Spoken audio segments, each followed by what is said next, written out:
Yes. Alright. അപ്പോൾ ഈ ലോകത്തിൻ്റെ പ്രകാശമായ ക്രിസ്തു, ഈശോ പറഞ്ഞു ഞാൻ ലോകത്തിൻ്റെ പ്രകാശമാണെന്ന്. പിന്നെ ഈശോ എന്ത് പറഞ്ഞു? നിങ്ങൾ ലോകത്തിൻ്റെ പ്രകാശം.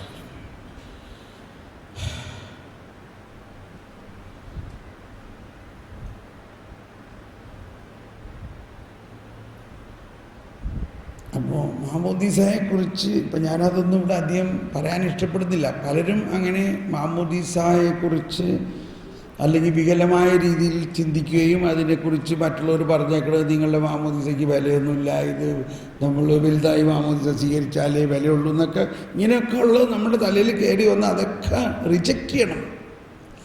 മാമോദീസ ദൈവത്തിൻ്റെ ദാനമാണ്. It is A gift of God. അത് നമ്മുടെ ബുദ്ധിയും ബോധ്യവും അനുസരിച്ച്, വിശ്വാസത്തിൽ വളരുന്നതനുസരിച്ച് അതിങ്ങനെ വളർന്നുകൊണ്ടിരിക്കും. ഈ അമ്മ ത്രേസ്യയും മദർ ത്രേസ്യയും യോഹന്നാൻ ക്രൂസും ജോൺ പോൾ രണ്ടാമനും പോപ്പ് ഫ്രാൻസിസും സ്വീകരിച്ചതേ മാമോദീസ തന്നെയല്ലേ നമ്മൾ സ്വീകരിച്ചിരിക്കുന്നത്? വല്ല വ്യത്യാസമുണ്ടോ?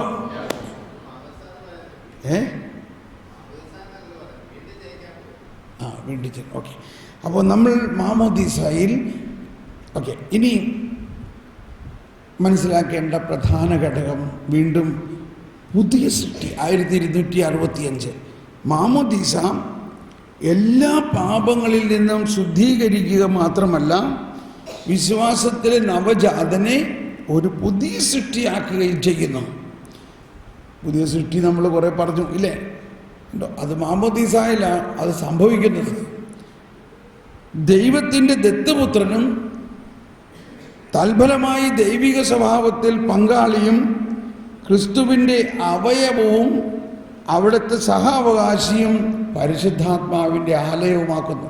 7 കാര്യങ്ങളാണ്. ഒന്ന്, ആദ്യം സകല പാപങ്ങളിൽ നിന്നും ശുദ്ധീകരിക്കപ്പെട്ടു. പൂർവ്വ അല്ലെങ്കിൽ ഉത്ഭവഭാവവും കർമ്മഭാവവും എല്ലാം മുറിച്ചു മാറ്റി. 1. 2, മാമോദീസ സ്വീകരിച്ച വ്യക്തി ഒരു പുതിയ സൃഷ്ടിയായിരിക്കുന്നു. 3, വിശ്വാസത്തിലെ 3 ദൈവത്തിൻ്റെ ദത്തുപുത്രനും. 4, ദൈവിക സ്വഭാവത്തിൽ പങ്കാളിയും. 5, ക്രിസ്തുവിൻ്റെ അവയവവും. 6, അവിടുത്തെ സഹ അവകാശിയും.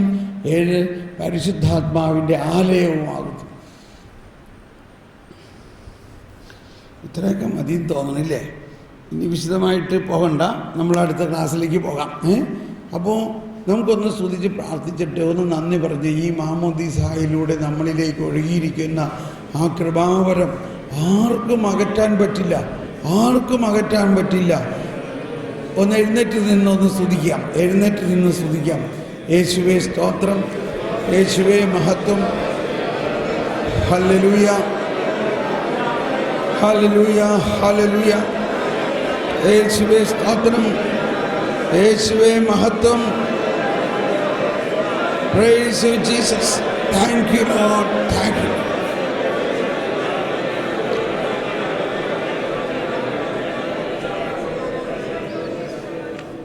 ഇരിക്കാം.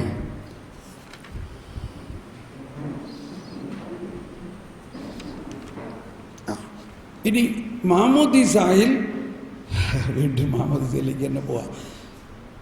നമ്മൾ യേശുവിൻ്റെ മരണവും പുനരുത്ഥാനത്തിലും ഒന്നാകുന്നു എന്നുള്ളതാണ്. യേശുവിൻ്റെ മരണവും പുനരുത്ഥാനം. അപ്പോൾ അതാണ് നമ്മുടെ അടുത്ത വിഷയം. ശരീരത്തിൻ്റെ ഉയർപ്പിലും നിത്യമായ ജീവിതത്തിലും നമ്മൾ വിശ്വസിക്കുന്നു.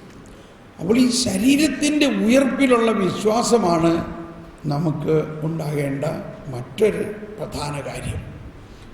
ഇപ്പോൾ നമ്മൾ നേരത്തെ പറഞ്ഞില്ലേ, ചിലർ പറയും വീണ്ടും അല്ലെങ്കിൽ എന്താ റീഇൻകാർണേഷൻ എല്ലാം വിശ്വസിക്കുന്നുണ്ടെങ്കിൽ കംപ്ലീറ്റ് നമ്മൾ വിശ്വാസത്തിൽ ഭയങ്കര ഒരു താഴ്ന്ന അവസ്ഥയിലാണ്. There is no reincarnation. അങ്ങനൊരു സംഭവം ഇല്ല, ഏത് മതത്തിലുള്ളവരായാലും. കാരണം എല്ലാവരെയും ദൈവത്തിൻ്റെ ഛായയിലാണ് സൃഷ്ടിച്ചിരിക്കുന്നത്. എല്ലാവരും ദൈവത്തെ പോലെയാണ്. ദൈവത്തെ പോലെ വ്യക്തിത്വവും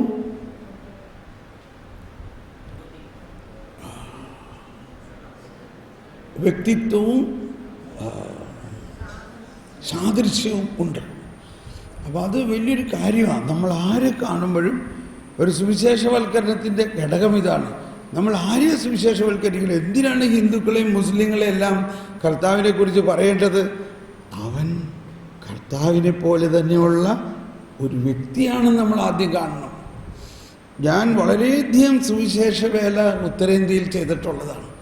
ഒരുപാട് ഹിന്ദുക്കളും മറ്റു മതസ്ഥരുടെ അടുത്തേക്ക് പോകാൻ എനിക്ക് ഒരു ബുദ്ധിമുട്ടുമില്ല. കാരണം ഞാൻ അവരെ കാണുന്നത് ഹിന്ദുവായിട്ടല്ല, ഞാൻ അവരെ കാണുന്നത് ദൈവത്തിൻ്റെ ഛായയിലുള്ളൊരു വ്യക്തിയാണ്. ദൈവത്തിൻ്റെ ഛായയിൽ. അപ്പോൾ ഇത് നമ്മുടെ ജീവിതത്തിൽ നമ്മുടെ ജീവിത പങ്കാളിനെ തന്നെ ആദ്യം അങ്ങനെ കാണുമ്പോൾ തന്നെ പകുതി പ്രശ്നം കഴിച്ചു. നമ്മുടെ അമ്മായിയമ്മേനെയും അങ്ങനെ കാണുമ്പോൾ, മരുമോളെ അങ്ങനെ കാണുമ്പോൾ പ്രശ്നം കഴിച്ചു. കമ്മ്യൂണിറ്റിയിലും ഇങ്ങനെ തന്നെ നമ്മുടെ സുപ്പീരിയറിനെയും നമ്മളുടെ ജൂനിയേഴ്സിനെയും എല്ലാം നമ്മൾ എന്തായിട്ട് കാണണം? കർത്താവിൻ്റെ സാദൃശ്യത്തിലും ഛായയിലും സൃഷ്ടിച്ചിട്ടുള്ള ഒരു വ്യക്തിയാണ്. നമ്മളുടെ അടുത്ത് അവർ വന്നേക്കണം. നമ്മുടെ സ്കൂളിൽ പഠിക്കുന്ന 3000-ഓളം കുട്ടികളുണ്ടെങ്കിൽ ആ 3000 ആത്മാക്കളെ നമ്മുടെ കസ്റ്റഡിയിൽ കർത്താവ് 10 വർഷത്തേക്ക് തന്നിരിക്കുകയാണ്. Praise the Lord. ഇനി നമുക്ക് അവർക്ക് എന്തെല്ലാം കൊടുക്കാം വേണമെങ്കിൽ. ഇതൊക്കെ ഇനി ഉണ്ടാകേണ്ട കാര്യങ്ങളാണ്. ഇപ്പം അതിൻ്റെ ഇൻഫ്രാസ്ട്രക്ചറൊക്കെ റെഡിയായി, സ്കൂളുകളായി, കോളേജുകളായി, എല്ലാ സംവിധാനങ്ങളുമായി. ഇനി അതിലെന്ത് വിളമ്പണം എന്നതിൻ്റെ ക്വാളിറ്റിക്കാണ് വ്യത്യാസം ഉണ്ടാകേണ്ടത്. എന്ത് വിളമ്പണം അവിടെ? ഈ ആയിരക്കണക്കിന് കുട്ടികൾ, ആത്മാക്കൾ നമ്മുടെ കയ്യിൽ ദൈവം തന്നിരിക്കുന്നു. അവർക്ക് ക്രിസ്തുവിനെയും കൂടി കൊടുക്കണം. ക്രിസ്തുവിനെയും കൂടി അവർക്ക് കൊടുക്കാൻ സാധിക്കും നമുക്ക്. ഓക്കെ. അപ്പോൾ ശരീരത്തിൻ്റെ ഉയർപ്പ് 8 കാര്യങ്ങളാണ് നമ്മളിപ്പോൾ പഠിക്കാൻ പോകുന്നത്. 8 കാര്യങ്ങൾ. എന്തെല്ലാമാണ്? ശരീരത്തിൻ്റെ ഉയർപ്പ്, മരണം, തനത് വിധി, സ്വർഗം, ശുദ്ധീകരണ സ്ഥലം, നരകം, പൊതുവിധി, പുതിയ ആകാശം, പുതിയ ഭൂമി. ഇത്രയും കാര്യങ്ങളെക്കുറിച്ച് സംശയം ഇല്ലാതെ നമ്മൾക്ക് ബോധ്യം ഉണ്ടാകണം വിശ്വാസത്തിൻ്റെ തലത്തിൽ. അപ്പോൾ മരിച്ചവർ എല്ലാവരും ഉയർക്കും. നമ്മുടെ എന്താണ് ആ ഉയർപ്പ്? എന്താണ് ഉയർത്തെഴുന്നേൽക്കൽ? 997. ഇത് കംപ്ലീറ്റ് കാറ്റക്കിസത്തിന് ബേസ് ചെയ്തിട്ടാണ് പോകുന്നത്. കാരണം ഇത് ആധികാരികമായ പ്രബോധനമാണ്. അതുകൊണ്ട് ഇച്ചിരി വരൾച്ച അനുഭവപ്പെട്ടേക്കാം. 997. എന്താണ് ഉയർത്തെഴുന്നേൽക്കൽ? ശ്രദ്ധിക്കണം. മരണത്തിൽ ശരീരത്തിൽ നിന്നുള്ള ആത്മാവിൻ്റെ വേർപാടിൽ അതേ ശരീരം ജീർണിക്കുന്നു. ആത്മാവ് ദൈവത്തെ കണ്ടുമുട്ടാനായി യാത്രയാവുന്നു. അതേസമയം മഹത്വീകൃത ശരീരവുമായുള്ള പുനരൈക്യത്തിനായി കാത്തിരിക്കുകയും ചെയ്യുന്നു. ദൈവം തൻ്റെ സർവാതീത ശക്തി കൊണ്ട് യേശുവിൻ്റെ ഉത്ഥാനത്തിൻ്റെ ശക്തിയിലൂടെ നമ്മുടെ ശരീരങ്ങളെ നമ്മുടെ ആത്മാക്കളോട് വീണ്ടും ചേർത്തുകൊണ്ട് നമ്മുടെ ശരീരങ്ങൾക്ക് അനശ്വരമായ ജീവിതം ആത്യന്തികമായി പ്രദാനം ചെയ്യുന്നു. അപ്പോൾ നമ്മൾ മരിക്കുമ്പോൾ നമ്മുടെ ആത്മാവ് നേരെ ദൈവത്തിലേക്ക് പോകുന്നു. ആത്മാവ് മരിക്കുന്നില്ല. ആത്മാവ് അനശ്വരമാണ്. നമ്മുടെ ശരീരം ജീർണിക്കുന്നു. എന്നാൽ ഈ ജീർണിക്കുന്ന ശരീരം അന്ത്യദിനത്തിൽ ഉയർത്തെഴുന്നേൽക്കും. ഇവിടെയാണ് ഞാൻ പറഞ്ഞത്, ഈ ശരീരം ജീർണിക്കുന്നുവെങ്കിലും ഈ ജീർണിക്കുന്ന ശരീരത്തിനും ഒരു ദൈവിക പ്രകൃതിയുണ്ട്. ആ ദൈവിക പ്രകൃതി ജീർണിക്കുന്നില്ല. അപ്പോൾ ആ ദൈവിക പ്രകൃതി എവിടെയാണെന്ന് നമ്മൾക്ക് ചോദ്യം ഉണ്ടാകും. ദൈവിക പ്രകൃതി ദൈവത്തിൻ്റെതാണ്. അത് ദൈവത്തോട് തന്നെ ചേർന്നിരിക്കുന്നു.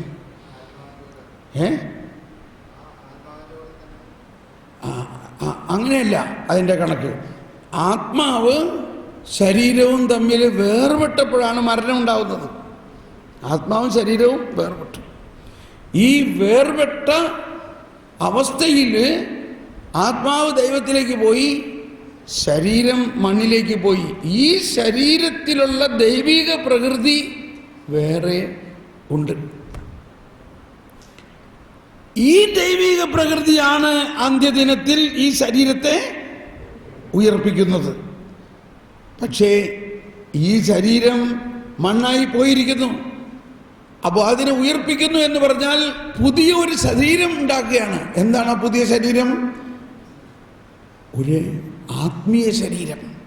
അപ്പോൾ അതാണ് ഇവിടെ നിർവചിക്കുന്നത്. എങ്ങനെ മിശിഹ ശരീരത്തോടെ ഉയർപ്പിക്കപ്പെട്ടു. എൻ്റെ കൈകാലുകളും കാണുക, ഇത് ഞാൻ തന്നെയാണെന്ന് മനസ്സിലാക്കുവിൻ. പക്ഷേ അവിടുന്ന് ഭൗമിക ജീവിതത്തിലേക്ക് തിരിച്ചു വന്നില്ല.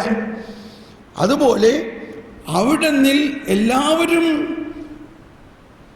അവരിപ്പോൾ ധരിക്കുന്ന ശരീരങ്ങളോടെ ഉത്ഥാനം ചെയ്യും. എന്നാൽ ഈ ശരീരം മഹത്വപൂർണമായ ശരീരമായി രൂപാന്തരപ്പെടും, ആധ്യാത്മിക ശരീരമായി മാറും. ആരെങ്കിലും ചോദിച്ചേക്കാം, 1 കൊറിന്ത്യസ് 15-ാം അധ്യായത്തിലെ ഭാഗമാണത്. 1 കൊറിന്ത്യസ് 15-ൽ 15, 12 മുതൽ 13 വരെയുള്ള ഭാഗങ്ങൾ ആണോ? 553 എന്ന് പറയുമ്പോൾ 1 കൊറിന്ത്യസ് 15, 35, 37, 42, 52, 53 ആ വചനങ്ങളാണ്. ആരെങ്കിലും ചോദിച്ചേക്കാം, മരിച്ചവർ എങ്ങനെയാണ് ഉയർപ്പിക്കപ്പെടുക? ഏത് തരം ശരീരത്തോടു കൂടിയായിരിക്കും അവർ വരുന്നത്? വിഡ്ഢിയായ മനുഷ്യ, നീ വിതയ്ക്കുന്നത് നശിക്കുന്നില്ലെങ്കിൽ അത് പുനർജീവിക്കുകയില്ല. ഉണ്ടാകാനിരിക്കുന്ന പദാർത്ഥമല്ല നീ വിതയ്ക്കുന്നത്, വെറും ഒരു മണി മാത്രമാണ്. നശ്വരതയിൽ വിതയ്ക്കപ്പെടുന്നു, അനശ്വരതയിൽ ഉയർപ്പിക്കപ്പെടുന്നു. മരിച്ചവർ അനശ്വരമായി ഉയർപ്പിക്കപ്പെടും. എന്തെന്നാൽ നശ്വരമായ ഈ പ്രകൃതി അനശ്വരമായതിനെ ധരിക്കണം, മർത്യമായ ഈ പ്രകൃതി അമർത്യമായവ ധരിക്കണം. ഇതാണ് നമ്മുടെ വിശ്വാസത്തിൻ്റെ ഏറ്റവും വിശ്വസിക്കാൻ ബുദ്ധിമുട്ടുള്ളൊരു കാര്യം. ഇതുവരെയുള്ള അവസ്ഥയിൽ കർത്താവ് ഈശോ മിശിഹ വന്നു വിശ്വസിക്കുന്നതിനൊരു ബുദ്ധിമുട്ടില്ല. ഈശോ മിശിഹ ഉയർത്തത് കണ്ട ആൾക്കാരുണ്ട്, വിശ്വസിക്കുന്നതിനൊരു ബുദ്ധിമുട്ടില്ല. പക്ഷെ എന്ത് വിശ്വസിക്കുന്നതിനാ ബുദ്ധിമുട്ട്? നമ്മളെങ്ങനെ ഉയർക്കുമെന്നത് വിശ്വസിക്കുന്നതിനാണ് ബുദ്ധിമുട്ട്. അപ്പോൾ വിശ്വാസം എന്നത് കാണപ്പെടാത്തത് ഉണ്ട് എന്ന ബോധ്യമാണ്. ഇതുവരെ സംഭവിച്ചു കഴിഞ്ഞതെല്ലാം കണ്ടു കഴിഞ്ഞു. ഇനി സംഭവിക്കാനിരിക്കുന്നതാണ് ഉള്ള വിശ്വാസമാണ് കാതലായിട്ടുള്ള വിശ്വാസം. നമ്മുടെ ശരീരത്തിൻ്റെ ഉയർപ്പ്, നമ്മുടെ മരണം കഴിഞ്ഞിട്ടുള്ള അവസ്ഥകൾ, അതിൽ ഇപ്പോൾ കൃത്യമായി വിശ്വസിക്കണം. ദൈവാവിഷ്കരണത്തിൻ്റെ വെളിച്ചത്തിൽ വാസ്തവത്തിൽ എനിക്ക് ഈ കുറേ വർഷങ്ങൾക്ക് മുമ്പ് ഈ ഒരു ഭാഗ്യം കിട്ടി. ഇതിനെക്കുറിച്ച് അങ്ങ് പഠിക്കാനും അതങ്ങ് വിശ്വസിച്ച് കഴിഞ്ഞതോടുകൂടി എനിക്ക് ഭയങ്കര ഒരു ആത്മസംതൃപ്തിയും, എന്ത് പ്രശ്നം ഉണ്ടായാലും ഒരു കരുത്ത് നമുക്ക് അകത്ത് വരുന്നു. ഒരു പ്രശ്നത്തെയും കാണണ്ട, ഒക്കെ ദൈവം കണ്ടോളും. മാത്രമല്ല വേഗം മരിക്കാനുള്ളൊരാഗ്രഹം. എന്തിനാ വേഗം മരിക്കണേ? ആ മരിച്ച് സ്വർഗത്തിൽ ചെന്ന് അവിടെ കുറെ കാര്യങ്ങൾ ചെയ്യണം, അതാണ് ആഗ്രഹം. അതാണ് ആഗ്രഹം. എന്താ അവിടെ ചെന്ന് ഭയങ്കര വീഡിയോ ഒക്കെ വെച്ച് നമ്മൾ കംപ്ലീറ്റ്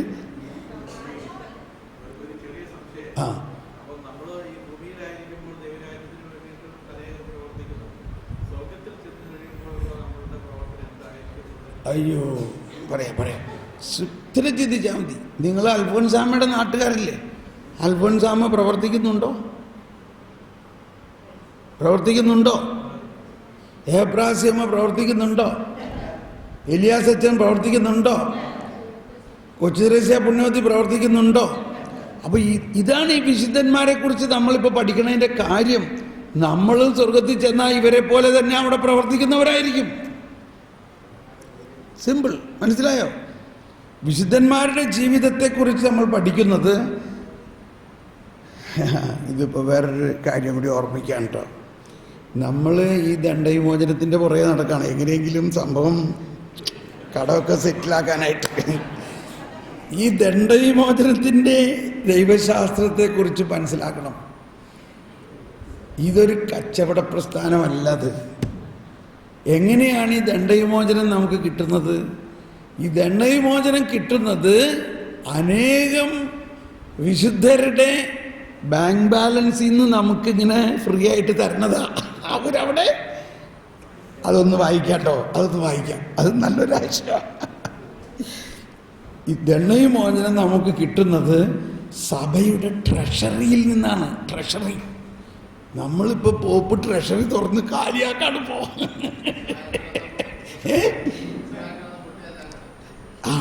ട്രഷറി എന്ന് പറഞ്ഞാൽ പഴയ വാക്കാന്ന് തോന്നുന്നു. ഇപ്പോൾ ആരും ട്രഷറി എന്ന് പറയാറില്ലേ? പണ്ട് താലൂക്ക് ഓഫീസിൽ ഞാൻ ട്രഷറിയിൽ പണം അടയ്ക്കാൻ പോയെന്ന് പറയാറുണ്ട്. ഞാൻ പോയിട്ടുള്ളതാ പണം അടയ്ക്കാനായിട്ട്. ഞാൻ ഓക്കെ, അതെവിടെയാണ് അതിൻ്റെ നമ്പർ ഒന്ന് നോക്കട്ടെ.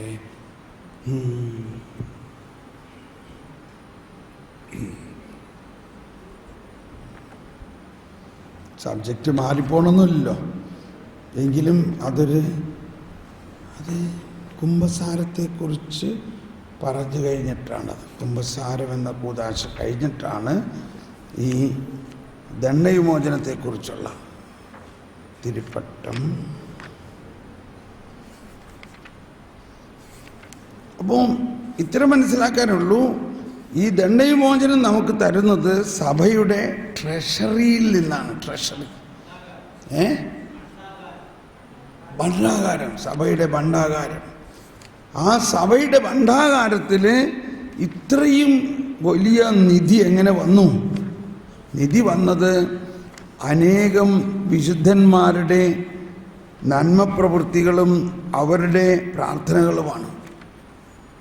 അങ്ങനെ എല്ലാ വിശ്വാസികളും ഈ സഭയുടെ ഭണ്ഡാകാരമായ ആ വിശുദ്ധന്മാരുടെ ജീവിതവുമായിട്ട് ബന്ധപ്പെട്ട് കിടക്കുകയാണ്, ബന്ധപ്പെട്ടിരിക്കുകയാണ്. ഇപ്പം ഞാൻ 2 ദിവസം മുമ്പ് പറഞ്ഞില്ലേ, ഞാൻ മരിക്കാൻ പോണ നേരത്ത് ഞാനൊരു മഹാപാപിയാണെങ്കിൽ ട്രഷറി ഉടനെ ഉണരും എന്നെ രക്ഷിക്കാൻ. ട്രഷറി ഭണ്ഡാകാരത്തിലുള്ള സകല വിശുദ്ധന്മാരും ഈ തോമസ് പോളിനെ സഹായിക്കണം നമുക്ക്. അവൻ ഭയങ്കര ദാരിദ്ര്യത്തിലാണ്. എന്താ എൻ്റെ ദാരിദ്ര്യം? ഞാൻ മാരകപാപത്തിൽ കിടന്ന് ഉരുളുകയാണ്. അതാണ് എൻ്റെ ആത്മാവിൻ്റെ ദാരിദ്ര്യം. ആ ആത്മാവിൻ്റെ ദാരിദ്ര്യത്തിൻ്റെ അവസ്ഥ കണ്ടിട്ട് എൻ്റെ സഹോദര ക്രിസ്ത്യാനികൾ, അതിനകത്ത് കുറേ പേരൊക്കെ ഇപ്പോൾ സ്വർഗത്തിലുണ്ട്, അവരെല്ലാവരും കൂടി ഒന്ന് ചേർന്ന് എന്നെ പൊക്കും, എന്നെ പൊക്കിയെടുക്കും. എവിടെയത്? ഞാൻ സാധാരണ ഇംഗ്ലീഷ് പുസ്തകം ആണ് നോക്കാറ്. അത് കാരണം ഇതിൻ്റെ ഭാഗങ്ങളുടെ കുറച്ച്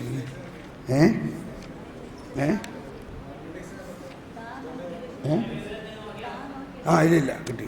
ഞാൻ അങ്ങനെയല്ല, ഞാൻ അതിൻ്റെ വേറൊരു തരത്തിലാണ് എൻ്റെ അകത്തിൻ്റെ കിടപ്പ്. ഓരോ ഭാഗം, ഇപ്പോൾ കാറ്റഗിസത്തിൽ 4 ഭാഗമാണ്. ആദ്യ ഭാഗം വിശ്വാസ പ്രഖ്യാപനം, രണ്ടാമത്തെ ഭാഗം വിശ്വാസ പ്രഘോഷണം അല്ലെങ്കിൽ ആഘോഷം, 3-ാം ഭാഗം ക്രൈസ്തവ ജീവിതം, 4-ാം ഭാഗം ക്രൈസ്തവ പ്രാർത്ഥന. അപ്പോൾ അതിൻ്റെ ഓരോ ഭാഗങ്ങളാണ് എൻ്റെ അകത്ത് ഇങ്ങനെ സെറ്റായിട്ടിരിക്കുന്നത്. ഓക്കെ, ദണ്ഡവിമോചനങ്ങൾ. അതിൽ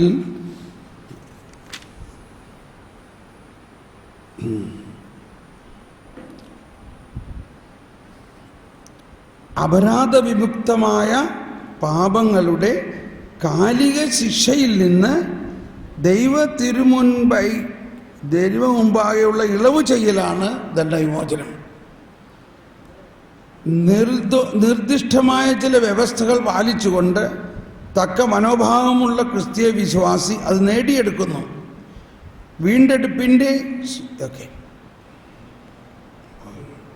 ഇവിടെ നമ്പർ ഇത് നമ്പർ 1471 ഞാൻ പറയാൻ വന്നത് പുണ്യവാന്മാരുടെ ഐക്യത്തിൽ 1475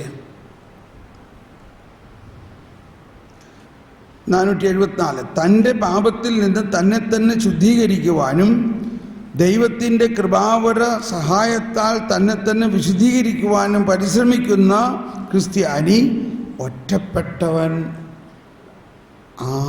ആയിരിക്കുകയില്ല. അവനൊരിക്കലും ഒറ്റപ്പെട്ടവനായിരിക്കുകയില്ല.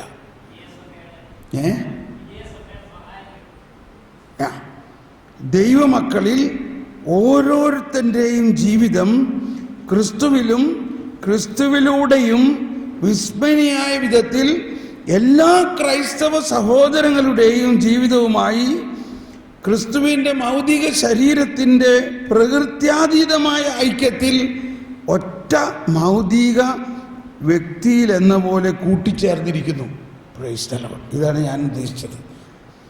ദൈവമക്കളിൽ ഓരോരുത്തരുടെയും ജീവിതം ക്രിസ്തുവിലും ക്രിസ്തുവിലൂടെയും വിസ്മരണീയമായ വിധത്തിൽ എല്ലാ ക്രൈസ്തവ സഹോദരങ്ങളുടെയും ജീവിതവുമായി ക്രിസ്തുവിൻ്റെ ഭൗതിക ശരീരത്തിൻ്റെ പ്രകൃത്യാതീതമായ ഐക്യത്തിൽ ഒറ്റ ഭൗതിക വ്യക്തിയിലെന്ന പോലെ കൂട്ടിച്ചേർത്തിരിക്കുന്നു. പുണ്യവാന്മാരുടെ ഐക്യത്തിൽ സ്വർഗീയ ഭവനത്തിൽ എത്തിച്ചേർന്നവരും ശുദ്ധീകരണ സ്ഥലത്തിൽ തങ്ങളുടെ പാപങ്ങളിൽ നിന്ന് ശുദ്ധീകരണം നേടുന്നവരും ഇപ്പോഴും ഭൂമിയിൽ തീർത്ഥാടകരായി കഴിയുന്നവരുമായ വിശ്വാസികൾ തമ്മിൽ സ്നേഹത്തിൻ്റെ ശാശ്വതമായ ഒരു ബന്ധം, എല്ലാ നന്മകളുടെയും സമൃദ്ധമായ വിനിമയവും ഉണ്ട്. അത്ഭുതാവഹമായ ഈ കൈമാറ്റ പ്രക്രിയയിൽ ഒരാളുടെ വിശുദ്ധിയിൽ നിന്നും മറ്റുള്ളവർക്ക് പ്രയോജനം കിട്ടുന്നു. ഒരാളുടെ പാപം മറ്റുള്ളവർക്കുണ്ടാകുന്ന ദ്രോഹത്തിനതീതമായി അത് ലഭിക്കുന്നു. അങ്ങനെ പുണ്യവാന്മാരുടെ ഐക്യത്തെ ആശ്രയിക്കുന്നതിലൂടെ അനുതാപി പാപത്തിനുള്ള ശിക്ഷകളിൽ നിന്ന് കൂടുതൽ വേഗത്തിലും ഫലപ്രദമായും ശുദ്ധീകരിക്കപ്പെടാൻ ഇടയാകുന്നു. പുണ്യവാന്മാരുടെ ഐക്യത്തിൻ്റെ ഈ ആധ്യാത്മിക നന്മകളെ നാം സഭയുടെ ട്രഷറി, നിക്ഷേപം എന്ന് വിളിക്കുന്നു. സഭയുടെ നിക്ഷേപം നൂറ്റാണ്ടുകളിലൂടെ സംഭരിച്ചിട്ടുള്ള ഭൗതിക നന്മകളുടെ ഭൗതിക നന്മകളുടെ ആകത്തുകയല്ല, മറിച്ച് ക്രിസ്തുവിൻ്റെ യോഗ്യതകൾക്കും ദൈവത്തിൻ്റെ മുൻപിലുള്ള അക്ഷയവും അനന്തവുമായ മൂല്യമാണ് അത്. മനുഷ്യവർഗം മുഴുവനും പാപത്തിൽ നിന്ന് വിമോചിതമാകുന്നതിനും പ്രൈസ് ദി ലോർഡ് പിതാവുമായിട്ടുള്ള ഐക്യം നേടുന്നതിനും വേണ്ടി അവ സമർപ്പിക്കപ്പെട്ടു. രക്ഷകനായ ക്രിസ്തുവിൽ തന്നെ അവിടുത്തെ വീണ്ടെടുപ്പ് കർമ്മത്തിൻ്റെ പരിഹാര പ്രവൃത്തികളും യോഗ്യതകളും നിലനിൽക്കുകയും ഫലമണിയുകയും ചെയ്യുന്നു. ഈ നിക്ഷേപം പരിശുദ്ധ കന്യാമറിയത്തിൻ്റെയും സകല വിശുദ്ധരുടെയും പ്രാർത്ഥനകളും സത്കർമ്മങ്ങളും കൂടി ഉൾക്കൊള്ളുന്നു. അവയുടെ മൂല്യം യഥാർത്ഥത്തിൽ അതിബൃഹത്തും അളവറ്റതും ദൈവത്തിൻ്റെ മുൻപിൽ നിത്യനൂതനവുമാണ്. കർത്താവായ ക്രിസ്തുവിൻ്റെ കാലടികളെ പിന്തുടർന്ന് അവിടുത്തെ കൃപയാൽ തങ്ങളുടെ ജീവിതങ്ങളെ പവിത്രീകരിക്കുകയും പിതാവ് തങ്ങളെ പരമേൽപ്പിച്ചിരിക്കുന്ന ദൗത്യം നിർവഹിക്കുകയും ചെയ്തവരാണവർ. ഈ വിധത്തിൽ അവർ തങ്ങളുടെ രക്ഷ നേടുകയും അതേസമയം ഭൗതിക ശരീരത്തിൻ്റെ ഐക്യത്തിൽ തങ്ങളുടെ സഹോദരങ്ങളെ രക്ഷിക്കുന്നതിൽ സഹകരിക്കുകയും ചെയ്യുന്നു. അപ്പോൾ നമ്മൾ ഒറ്റയ്ക്കല്ല, നമ്മൾ ആ സഭയുടെ നിക്ഷേപമാകുന്ന സകല വിശുദ്ധരോടും ഒരുമിച്ചാണ്. Price the Lord. നമ്മൾ മടങ്ങി ഉയർപ്പിലേക്ക് പോകാം. യെസ്.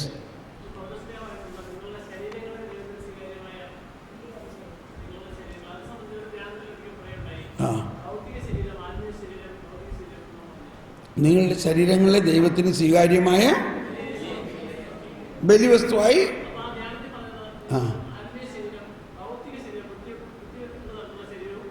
ഭൗതിക ശരീരം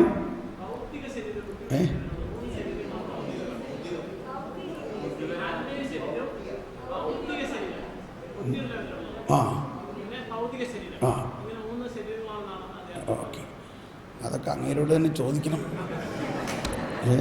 ഇതിങ്ങനെയുള്ള കാര്യങ്ങൾ അവരോട് തന്നെ ക്ലാരിഫൈ ചെയ്യണം. എനിവേ, ജ്ഞാനത്തിന് വേണ്ടി പ്രാർത്ഥിച്ചാൽ എല്ലാത്തിൻ്റെയും ഉത്തരം കിട്ടും. നമ്മൾ പൗലോസ്ലീഹ പറയുന്നതായാലും ഈശോ പറയുന്നതായാലും എല്ലാം ഒന്ന് തന്നെയാണ്. നമ്മുടെ ജീവിതത്തെ, നമ്മുടെ ശരീരങ്ങളെ, നമ്മുടെ ശരീരം ഒരുപാട് സ്ഥലത്ത് പൗലോസ്ലീഹ പറയുന്നുണ്ട്, നിങ്ങളുടെ ശരീരം പരിശുദ്ധാത്മാവിൻ്റെ ആലയമാണ്. പക്ഷെ ഇവിടെ എല്ലാം നമ്മൾ മനസ്സിലാക്കേണ്ട ഒരു ധ്വനി. ഇപ്പം നമ്മൾ കേരളത്തിലാണിത് മുഴുവനും പറയണത്, പുറത്തൊന്നും ആരും ഇതങ്ങനെ പറയണില്ല. നമ്മൾ കേരളത്തിൽ അധികം പറയുന്നത് നിങ്ങൾ ശുദ്ധീകരിക്കണം. ആരുടെ ശക്തി കൊണ്ട്, ആരുടെ കഴിവുണ്ട്? നിങ്ങളുടെ കഴിവുണ്ട്, നിങ്ങളുടെ പരിഹാരം കൊണ്ട്. നിങ്ങൾ നിലത്ത് നീന്ത്, നിങ്ങൾ മുട്ടുകുത്ത്, നിങ്ങൾ അങ്ങനെ ചെയ്യും, ഇങ്ങനെ ചെയ്യും. പക്ഷേ ശുദ്ധീകരണം നടത്താനായിട്ട് കർത്താവ് ഈശോ മിശിഹ തന്നിരിക്കുന്ന കൃപാവരത്തിനനുസരിച്ച് ശുദ്ധീകരിക്കുകയാണെങ്കിൽ ഇത് എളുപ്പം നടക്കും. ആരാ ശുദ്ധീകരിക്കുന്നത്? നമുക്ക് നമ്മളെ ശുദ്ധീകരിക്കാൻ പറ്റുമോ? നമ്മൾ ശുദ്ധീകരിക്കണമെന്ന് ഇവിടെയും പറയുന്നത് എന്തുപയോഗിച്ചിട്ടാണ്? കൃപാവരവും പരിശുദ്ധാത്മാവിനെ ഉപയോഗിച്ചിട്ടാണ്. പരിശുദ്ധാത്മാവാണ് ശുദ്ധീകരിക്കുന്നത്. ഈ ഒറ്റ വ്യത്യാസം നമ്മൾ ചെയ്താൽ മതി, വളരെ എളുപ്പം ആവും എല്ലാം. അപ്പോൾ നമ്മളുടെ ഭൗതിക ശരീരമോ ആത്മീയ ശരീരമോ ഇതെല്ലാത്തിൻ്റെയും ശുദ്ധീകരണം നടക്കുന്നത് കർത്താവ് ഈശോ മിശിഹായുടെ ബലിയുടെ യോഗ്യതയിലാണ്. വിശുദ്ധ കുർബാനയിൽ അത് നമുക്ക് നേരിട്ട് കിട്ടുന്നു. Father, you are holy, the fountain of all holiness. All life and holiness come from you through Jesus Christ by the working of the Holy Spirit. Therefore send thy spirit upon these gifts and make them holy. അതുകൊണ്ട് ഈ യാഗവസ്തുക്കളിൽ വന്ന് അങ്ങ് ഇവയെല്ലാത്തിനെയും വിശുദ്ധീകരിക്കണേ. ഇത് തന്നെയാണ് റൂഹാക്ഷണ പ്രാർത്ഥനയിൽ എന്താ നമ്മൾ പ്രാർത്ഥിക്കണേ? കർത്താവേ, അവിടുത്തെ പരിശുദ്ധാത്മാവ് എഴുന്നള്ളി വരണമേ. എന്നിട്ട് എന്ത് ചെയ്യുന്നു? എഴുന്നള്ളി വരുന്നിട്ട് ഈ കുർബാനയിൽ ആവസിച്ച് ഇതിനെ നിന്റെ ദാസരുടെ ഈ കുർബാനയിൽ അവിടെ നിന്ന് ആവസിച്ച് ഇതിനെ ആശീർവദിക്കുകയും പവിത്രീകരിക്കുകയും ചെയ്തു. ഇത് ഞങ്ങളുടെ കടങ്ങളും പൊറുതിക്കും പാപങ്ങളുടെ മോചനത്തിനും മരിച്ചവരുടെ ഉയർപ്പിലുള്ള വലിയ പ്രത്യാശയ്ക്കും നിന്നെ പ്രീതിപ്പെടുത്തി എല്ലാവരോടും ഒന്നിച്ച് സ്വർഗയാത്രയിൽ നവമായ ജീവിതത്തിന് കാരണമാണ്.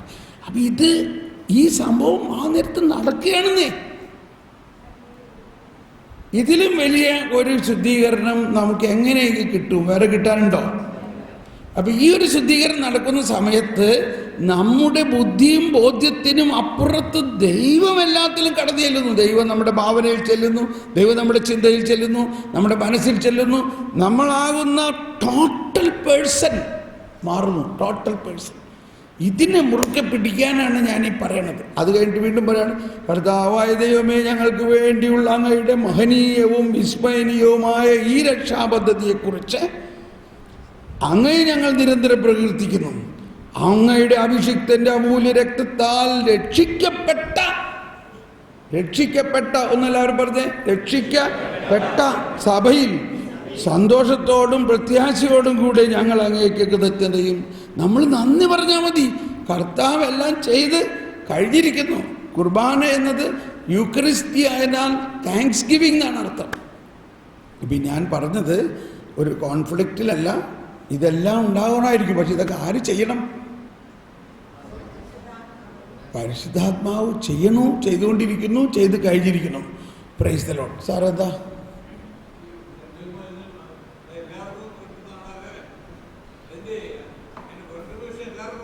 എല്ലാവർക്കും. പിന്നെ എന്ത് വ്യത്യാസം?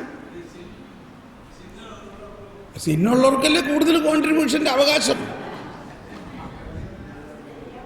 മനസ്സിലായോ? ഈ ഫൊസ്റ്റീനയുടെ ഡയറിയിലൊക്കെ എല്ലാവരും പറയണം, ഫൊസ്റ്റീനയുടെ ഡയറിയിൽ പാപിക്കാണ് കരുണയുടെ അവകാശം. അത് അങ്ങനെയല്ല. ഇവിടെ കർത്താവിൻ്റെ ഗ്രേസ് മാർക്ക്, കർത്താവ് പാപിയെ ദൈവനീതിയിൽ നേരെ മറിച്ച, ദൈവനീതിയിൽ ഗ്രേസ് മാർക്ക് ഏറ്റവും വലിയ പാപിക്കാൻ കിട്ടും. ഇപ്പോൾ ചിലപ്പോൾ ഒരു ചേർത്തി വന്നിട്ട് പറയുകയാണ്, എൻ്റെ ബ്രദറെ ഞാൻ എല്ലാ ദിവസവും പള്ളിയിലൊക്കെ പോകും, പക്ഷേ എൻ്റെ ആള് പള്ളിയിലും പോകില്ല, പ്രാർത്ഥിക്കുകയുമില്ല, ചിലപ്പോൾ രാവിലെ തന്നെ ആളിത്തിരി പാർട്ടീസ് അടിക്കാൻ തുടങ്ങും, ഞാൻ എന്ത് ചെയ്യും, ഇങ്ങനെ എങ്ങനെ സ്വർഗത്തിൽ കൊണ്ടുപോകും? ഞാൻ പറഞ്ഞു, ഇപ്പോൾ കർത്താവിശോ വിഷയം നിൻ്റെ വീട്ടിൽ വരികയാണെങ്കിൽ ആദ്യം ചെന്നിട്ട് ആരെ കെട്ടിപ്പിടിക്കുക? ആരെ കെട്ടിപ്പിടിക്കുക ആദ്യം ചെന്നിട്ട്? ഭർത്താവിനെ. അപ്പോൾ അവൾ ചിരിക്കാൻ തുടങ്ങി. ചിരിച്ചിട്ട് പറഞ്ഞു, അത് ഭർത്താവിനെ തന്നെ ആയിരിക്കുള്ളൂ, എനിക്കറിയാം കർത്താവിന് പാപികളെ സ്നേഹമാണെന്ന്. കണ്ടോ, ഇപ്പോൾ പ്രശ്നം നമുക്കാണ്, കർത്താവിന് ഇയാളുമായിട്ടൊരു പ്രശ്നമില്ല. ഇതിലൊക്കെ ഇപ്പോൾ നമുക്കറിയാൻ തുടങ്ങി. അതുകൊണ്ട് നീ മാത്രമല്ല ഇയാളുടെ കാര്യത്തിൽ ആകുലപ്പെടുന്നത്, കർത്താവ് ശോഭിച്ചയാക്കി നിന്നേക്കാൾ കൂടുതൽ ഇയാളുടെ കാര്യത്തിൽ ശ്രദ്ധയുണ്ട്. ഇങ്ങനെയൊക്കെ നമ്മളൊന്ന് വിചാരിക്കും. മനസ്സിലാവുന്നുണ്ടോ? ഓക്കെ, നമ്മുടെ സബ്ജക്റ്റിൽ നിന്ന് പോവല്ലേ. ഇനി നമ്മൾ തൽക്കാലം ഇനി ക്വസ്റ്റ്യനൊക്കെ നമുക്ക് പിന്നെ ലാസ്റ്റ് എടുക്കാം കേട്ടോ, ക്വസ്റ്റ്യൻസ്. കാരണം ഈ ഒരു ട്രാക്കിൽ പോയില്ലെങ്കിൽ ഇതൊന്നും തീരില്ല. ഇന്ന് തീരുന്നില്ലെങ്കിൽ നമ്മൾ സിലബസ് കംപ്ലീറ്റ് ആക്കാൻ പറ്റില്ല. അപ്പം ഈ ശരീരത്തിൻ്റെ ഉയർപ്പിനെ കുറിച്ചാണ് നമുക്ക് ഏറ്റവും കൂടുതൽ സംശയങ്ങൾ ഉണ്ടാകുന്നത്. ഇതുകൊണ്ടൊക്കെയാണ് നമ്മൾ ജ്ഞാനത്തിന് വേണ്ടി പ്രാർത്ഥിക്കണം എന്ന് പറഞ്ഞത്. പക്ഷേ നമുക്കറിയാം, മഗ്മായരുടെ പുസ്തകത്തിലെ ഒരമ്മ 7 മക്കളെയും തൻ്റെ കൺമുമ്പിൽ വെച്ച് മരിക്കാൻ വിട്ടുകൊടുത്തതിൻ്റെ കാരണം അവൾ അന്നേ വിശ്വസിച്ചിരുന്നു, ഇവരെല്ലാം ഉയർത്തെഴുന്നേറ്റ് ഞാനിവരെ കാണുമെന്ന് വിശ്വസിച്ചതുകൊണ്ടാണ്. ഞാനീ പറഞ്ഞതിൻ്റെയൊക്കെ കാര്യം, നമ്മളുടെ ഏറ്റവും വലിയൊരു പ്രശ്നം മരണഭയമാണ്. മരണഭയം. അതിനുകൊണ്ടാണ് ഞാൻ പറഞ്ഞത് എനിക്ക് മരിക്കാൻ ഭയമില്ല, എനിക്ക് വേഗം മരിക്കണം എന്നുള്ളത്. നമ്മൾക്ക് സാധാരണ ആളുകൾക്ക് മരണഭയമാണ്. എന്തിനാണ് ഈ വീടൊക്കെ അടച്ചു പൂട്ടിയിട്ടേക്കണത്? കള്ളം വന്ന് നമ്മളെ കൊല്ലുമെന്ന് പ്രതീക്ഷിച്ചിട്ടല്ല, പേടിച്ചിട്ട്. എന്തുകൊണ്ടാണ്? മരണഭയം. ഇപ്പം നോക്കിയ കൊതുകിനെ വരെ പേടിയാണ്. കൊതുക് കയറാതിരിക്കാൻ വേണ്ടി എന്തോരം സൂത്രങ്ങളെ ഉണ്ടാക്കണേ. കൊതുകിനോട് പറഞ്ഞാൽ മതി, ഞാൻ നിൻ്റെ സ്നേഹിതനാണ്. ശത്രുവിനെ സ്നേഹിക്കാൻ പറഞ്ഞു, ഞാൻ നിന്നെ സ്നേഹിക്കുന്നു കൊതുകെ. കൊതുകൊന്നും ചെയ്യില്ല. ഓക്കെ, അപ്പോൾ നമ്മളിൽ ഉള്ള ഭയം എന്തിനെയാണ്? നമുക്ക് ഏറ്റവും വലിയ ഭയം നമ്മുടെ മരണത്തെയാണ്. ഇത് വലിയ തെറ്റിദ്ധാരണയാണ്. ഒരു വിശ്വാസിയാണെങ്കിൽ വിശ്വാസം ടെസ്റ്റ് ചെയ്യാനുള്ള വേറൊരു വഴിയാണ്, മരണത്തെ ഭയമുണ്ടോ എന്ന് നമുക്ക് തന്നെ ചിന്തിക്കുക. മരണത്തെ ഭയമുണ്ടെങ്കിൽ നമ്മുടെ വിശ്വാസം ഇപ്പോഴും പക്വത എത്തിയിട്ടില്ല എന്നുള്ളതാണ്. വിശ്വാസം പക്വതയിലെത്തുമ്പോൾ മരണത്തെക്കുറിച്ച് ഒരു ഭയം ഉണ്ടാവില്ല. എപ്പോൾ വേണമെങ്കിലും മരിക്കാൻ നമുക്ക് ഭയങ്കര സന്തോഷമായിരിക്കും. മരണം, അപ്പോൾ അതാണ് ഇനി നമുക്ക് പഠിക്കാനുള്ള മരണത്തെക്കുറിച്ച്. അപ്പോൾ ഈ മരണഭയം നമ്മളിൽ നിലനിൽക്കുന്നത് ഉയർപ്പിനെക്കുറിച്ചുള്ള പ്രത്യാശയില്ലാത്തതുകൊണ്ടാണ്. ഉയർപ്പിനെക്കുറിച്ചുള്ള പ്രത്യാശ നമ്മുടെ സീറോ മലബാർ കുർബാനയിലെ ഒരു പ്രത്യേകത, അത് തുടക്കം മുതലേ ഉയർപ്പിൻ്റെ തരംഗമാണതിൽ, ഉയർപ്പിൻ്റെ ആത്മാവാണ്. അതാണ് ഓറിയൻ്റൽ സ്പിരിച്വാലിറ്റിയുടെ ഒരു വ്യത്യാസം. ഓറിയൻ്റൽ സ്പിരിച്വാലിറ്റി, അതായത് കിഴക്കിൻ്റെ സഭയിൽ ഉയർപ്പിൻ്റെ ആത്മീയതയാണ്. അതുകൊണ്ടാണ് ആ കുരിശിൽ മുട്ടുകൾ, കുരിശിൽ മുട്ടുകൾ നിൽക്കുന്നുണ്ട്. എന്താണ് ആ മുട്ടുകൾ? ഉയർപ്പാണത്, ഉയർപ്പ്. സീറോ മലബാർ കുരിശിൽ ഉയർപ്പിൻ്റെ ചിഹ്നമാണ് ആ മുട്ടുകൾ. കുരിശിൻ്റെ അറ്റത്ത് മുട്ടുകൾ കണ്ടോ, അത് ഉയർപ്പിൻ്റെ അർത്ഥമാണ്. ലുക്ക് ചെയ്യാം കണ്ടോ അവിടെ ആ കുരിശിൻ്റെ ഉള്ള മുട്ടുകൾ ഉയർപ്പിൻ്റെ ചിഹ്നമാണ്. അതാണ് നമ്മൾ സർവാധിപനാം കർത്താവ് പാടി കഴിയുമ്പോൾ ഉള്ള പ്രാർത്ഥന ശ്രദ്ധിക്കണം. സർവാധിപനാം കർത്താവ് പാടുമ്പോൾ തന്നെ മർത്യനു നിത്യമഹോന്നതമാം ഉദ്ധാരം നീ അരുളുന്നു, അക്ഷയമവരുടെ ആത്മാവിൽ ഇത് ആരംഭത്തിൽ തന്നെ നമ്മൾ പാടുന്നത് കർത്താവ് ഈശോ മിശിഹ സർവാധിപനായി കഴിഞ്ഞിരിക്കുന്നു. ഇനി ആ സർവാധിപത്യത്തിൻ്റെ പ്രവൃത്തി എന്താണ്? നിങ്ങളെല്ലാം ഉയർപ്പിക്കും. നിങ്ങളുടെ ആത്മാവിന് നിത്യത നൽകും, നിങ്ങളുടെ ശരീരത്തെ ഉയർപ്പിക്കും. അതുതന്നെയാണ് വീണ്ടും പ്രാർത്ഥനാ രൂപത്തിൽ പ്രാർത്ഥിക്കുന്നത്. കർത്താവേ, അങ്ങ് സത്യമായി ഞങ്ങളുടെ ശരീരങ്ങളെ ഉയർപ്പിക്കുന്നവനും ആത്മാക്കളെ രക്ഷിക്കുന്നവനും ജീവനെ നിത്യം പരിപാലിക്കണമാണ്. ഇതൊക്കെ നമ്മൾ പറഞ്ഞിട്ട് നമ്മളതൊന്നും വിശ്വസിക്കാത്തവരെ പോലെ പള്ളിയിലത്തെ കഴിഞ്ഞ് പോകുമ്പോൾ ഇങ്ങനെ ജീവിച്ചിട്ട് എന്ത് കാര്യം, എല്ലാം നശിച്ച് നഷ്ടപ്പെട്ട് ഒരു പ്രത്യാശയില്ലാത്ത ആളുകളെ പോലെ നമ്മൾ പോകുന്നു. നമ്മുടെ പ്രത്യാശ ഉയർപ്പിലാണ്. നമ്മൾ ഉയർക്കും. അപ്പം ഉയർപ്പിലുള്ള പ്രത്യാശയാണ് ക്രിസ്ത്യാനിയുടെ വീര്യം, ക്രിസ്ത്യാനിയുടെ ആത്മധൈര്യം. ആ വിശ്വാസത്തിൽ അവനിപ്പോൾ ഇവിടെ ജീവിക്കണം. അപ്പോൾ അതിന് നിങ്ങൾ കുറേം കൂടി മുന്നേറണം. അതിനെക്കുറിച്ച് ടോക്കുകൾ ഉണ്ടാകണം, അതിനെക്കുറിച്ച് ധ്യാനങ്ങളിൽ പ്രസംഗിക്കണം. വിശ്വാസ പ്രമാണത്തിൻ്റെ ആദ്യം മുതൽ എല്ലാ കാര്യങ്ങളും ഒരു പ്രശ്നമില്ല വിശ്വസിക്കാൻ. പക്ഷേ ഏറ്റവും അവസാനത്തെ ഒറ്റ സെൻറ്റൻസാണ് വിശ്വസിക്കാൻ ബുദ്ധിമുട്ട്. ശരീരത്തിൻ്റെ ഉയർപ്പിലും നിത്യമായ ജീവിതത്തിലും ഞാൻ ഇത് അടിച്ച് വിടണ്ട്. പക്ഷേ എന്തുണ്ടായിട്ടാണ് വിശ്വസിക്കുന്നത്? ഓക്കെ, അപ്പോൾ ഇതിൽ സംശയങ്ങൾ ഉണ്ടാകാം. സംശയം തീർക്കാൻ ആരോടും ചോദിച്ചിട്ട് കാര്യമില്ല. ആദ്യം ആരോട് ചോദിക്കണം? പരിശുദ്ധാത്മാവേ, എനിക്കിത് മനസ്സിലാവില്ല, നീ ഇതിനെക്കുറിച്ച് എന്നെ പഠിപ്പിക്കണേ.